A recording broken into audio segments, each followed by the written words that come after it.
A nonprofit watchdog group has filed the largest housing discrimination case in Illinois history. It lodges complaints against dozens of real estate agents, landlords, and brokerage firms in the city and suburbs. Casey Cronus joining us live tonight in Studio 32 to break it all down. Casey. Don and Scott, the filings come after a 9-month undercover investigation, which found that 36% of prospective renters who planned on using housing choice vouchers were never even considered. Low-income families are struggling in every city in America to get by. After months of playing the role of Chicago area renters, the Housing Rights Initiative, a national nonprofit that promotes fair and affordable housing, found an alarming number of cases where realtors and landlords who are legally bound to considering those with Section 8 vouchers failed to do so.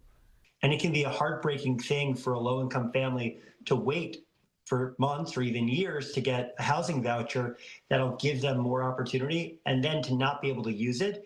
Peter Romer Friedman, one of the attorneys for the Watchdog group, explains that housing vouchers are disproportionately held by families, people with disabilities, seniors, and people of color. If families can't use these vouchers, they may end up homeless. Screenshots that HRI cataloged as part of its investigation show that in many cases, once the prospective renter mentions using a Section 8 voucher, the realtor or landlord changes their tune. We really owe it to these federal housing programs and the people who would get these benefits of the housing to open the doors of opportunity rather than to slam the door because someone says, I need to use a voucher to get an apartment.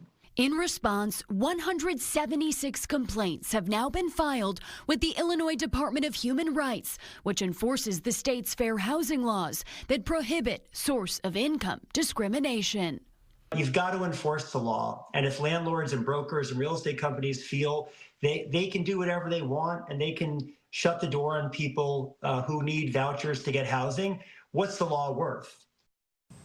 The attorney says for now, they will be working with the Department of Human Rights to get landlords, brokers, and real estate companies to stop using these practices. Otherwise, they could face legal action down the road. Scott?